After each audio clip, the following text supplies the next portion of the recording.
পাউরুটি এবং আলু দিয়ে এত সুন্দর নাস্তা বানানো যায় মাশাল্লাহ, খেতে যেমন সুস্বাদু। তো আপনারা চাইলে এই নাস্তাটা মেহমানদারি করতে পারেন, দিয়ে বাচ্চাদেরকে দিতে পারেন টিফিন হিসাবে। খুবই সুস্বাদু হয়েছে পাউরুটি এবং আলু দিয়ে এই নাস্তাটা। তো আপনার সাথে শেয়ার করবো আজকে পাউরুটি এবং আলু দিয়ে একটা নাস্তা, খুবই সুস্বাদু। আমি অনেকবার বানিয়েছি, তবে এবার আপনার সাথে শেয়ার করেছি যেহেতু আমার ভিউয়ার্স আছে, অনেকেই খেতে চায়, অনেকে পাউরুটি থাকলে আসলে বাসায় খেতে চায় না। তো পাউরুটি থাকলে না ফেলে আপনারা এভাবে নাস্তা বানাতে পারেন। তো চলে যাচ্ছি নাস্তা বানানোর জন্য। এখানে আমি আলু নিয়েছি সিদ্ধ করে, আর একটা 30 টাকা দামের পাউরুটি নিয়েছি, খুব ছোটো। সব পাউরুটি আমি দিই না, এখানে দিয়েছি আমি 5-6টা স্লাইস দিয়েছি। তো এরপর যে আলুগুলো সিদ্ধ আলুগুলো ভালোভাবে আমি এখন ম্যাশ করে নেবো হাত দিয়ে। আপনারা চাইলে হ্যান্ডউইচ দিয়েও ম্যাশ করে দিতে পারেন, তবে হাত দিয়ে ম্যাশ করলে একটু মসৃণ টাইপের হয়। তো আলুটা ম্যাশ হয়ে গেছে। এরপর যে পাউরুটিগুলো আমি একটু হালকা পানিতে ভিজিয়ে নেব, যেহেতু পাউরুটিগুলো শুষ্ক, এগুলো আলুর সাথে মিক্স করতে হলে একটু হালকা ভিজিয়ে নিতে হবে। পাউরুটিগুলো একটু ভিজিয়ে নিয়েছি। এরপর যে ম্যাশ করা আলু এবং পাউরুটি একসাথে মিক্স করে আমি এখন হাত দিয়ে মেখে নিব, একটা ডো রেডি করে নেব। তো ডোটাতে আমি কিছু ঝাল টাইপের কিছু দেবো। দেখেন এখানে যে পেঁয়াজ কুচি আর দিয়েছি ধনিয়া পাতা কুচি, দিয়েছি এখানে আমি কাঁচামরিচ কুচি। এখানে আমি কাঁচামরিচ কুচিটা একটু বেশি দিয়েছি একটু ঝাল হওয়ার জন্য। পাউরুটির নাস্তাটা সেটা ঝাল হলে খেতে খুব বেশি ভালো লাগে। আর এরপর যে দিয়েছি আমি এখানে কিছুটা পরিমাণ চিলি ফ্লেক্স, আমি এখানে 2 টেবিল চামচ পরিমাণ চিলি ফ্লেক্স ব্যবহার করতেছি। তো দিয়েছি এখানে আমি গরম মশলা অবশ্যই দিবেন, তাহলে খুব ভালো লাগে। 1 টেবিল চামচ গরম মশলা ব্যবহার করতেছি। সাথে দিয়েছি আমি এখানে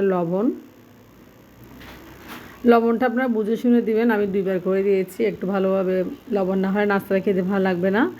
তো এখন সব কিছু দিয়ে আমি দিয়েছি এখানে 1 কাপের মতো ময়দা, ছোটো একটা কাপে মিনি কাপে ময়দা দিয়ে এবং সব কিছু দিয়ে হাত দিয়ে মেখে একটা সুন্দর একটা ডো রেডি করে নেবো, রুটি বানানোর ডোর মতো ডো রেডি করে নেবো। দেখেন মেখে নিচ্ছি একদম সুন্দরভাবে। তো আমি পুরোটা আপনাদের দেখাতে পারতেছি না, ভালোভাবে মাখতে সময় অনেকক্ষণ লাগবে। তো ডোটা রেডি হয়েছে, দেখেন একদম রুটি বানানোর ডোর মতো রেডি করে নিয়েছি। তো এখন এই পর্যায়ে আমি একটা রুটি বেলার মতো রুটি বেলে নেব বেলুন দিয়ে সুন্দর করে। তো আমার থেকে 2টা ডো হয়েছে, বড় বড় লেচিগুলো, একটা লেচি আমি কেটে নিয়েছি। দেখেন আমি ভালোভাবে রুটি বেলে নিয়েছি একটা লেচি দিয়ে। এখন একটা ছুরি দিয়ে একটু করে সাইজ করে কেটে নেব। আপনারা আপনাদের ইচ্ছা মতো শেপ দিতে পারেন, তবে আমি আমার এটা শেপ দিয়েছি, আমার থেকে এটাই ভালো লাগে। এই পর্যায়ে আমার শেপগুলো শেষ হয়ে গেছে, দেখেন খুব সুন্দর করে কেটে আমি নিয়েছি। এখন এই পর্যায়ে আমি চুলায় চলে যাচ্ছি। চুলায় আগে থেকে তেল গরম করে গেছি কড়াইতে। তো পর্যায়ে তেলটা গরম হয়ে গেছে, আমি একটা তেলের ভিতর দিয়ে দিচ্ছি একটা করে নাস্তাগুলো। দেখেন তেলে খুব অল্প সময়ে ফ্রাই হয়ে যায় এই নাস্তাটা। তো বাচ্চারাও খুব পছন্দ করবে, টিফিন হিসেবে দিতে পারেন, আর মেহমান আসলে মেহমানদেরকে দিতে পারেন। এই ঝাল নাস্তাটা পাওয়াটা কিন্তু খুবই অসাধারণ। আপনারা যখনই বানাবেন তখনই বুঝতে পারবেন এত অসাধারণ একটা রেসিপি কেন আগে বানাই। তো মাশাল্লাহ হয়ে গেছে, দেখেন ক্রিসপি পাউরুটি আর আলুর নাস্তা। তো আমি এখানে চাইলে ডিমও ব্যবহার করতে পারতাম, তবে আমি ডিমটা দিয়ে নেই, শুধু আলুটা ব্যবহার করছি যেহেতু ঝাল নাস্তা। নাস্তাটা কত সুন্দর আমি চুলা থেকে নামিয়ে নিয়েছি মাশাল্লাহ। এই নাস্তাটা আমি এভাবে সবগুলো নাস্তা বানিয়ে নেব। তো আপনাদেরকে দেখাচ্ছি নাস্তা কিছুটা বানিয়ে, কত সুন্দর একটা কালার এসেছে মাশাল্লাহ, খেতে যেমন দেখতেও তেমন। বিশ্বাস করবেন না এত যে মজা এই নাস্তাটা, আপনারা না বানালে বুঝতে পারবেন। তো পাউরুটি এবং আলু দিয়ে এত সুন্দর একটা স্ন্যাক্স বানানো যায় আমিও আসলে আগেও জানতাম না। আমি বেশ কয়েকবার খেয়েছি, তবে এবার আপনার সাথে শেয়ার করেছি।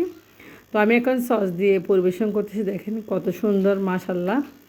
তো খেতে যেমন দেখতেও তেমন এই পাউরুটি এবং আলুর নাস্তাটা আপনারা জলদি বানিয়ে নেবেন। যদি বাসায় পাউরুটি থাকে কেউ খেতে না চেয়ে বানিয়ে ফেলবেন খুব সুন্দর করে, তেমন কোনো ঝামেলা নেই, ঘরোয়া উপকরণ দিয়ে নাস্তাটা বানানো যায়। তো আমার মেয়ে খেয়ে অনেক খুশি হয়ে গেছে মাশাল্লাহ। সবাই দোয়া করবেন। আজকের ভিডিও একটু আল্লাহ।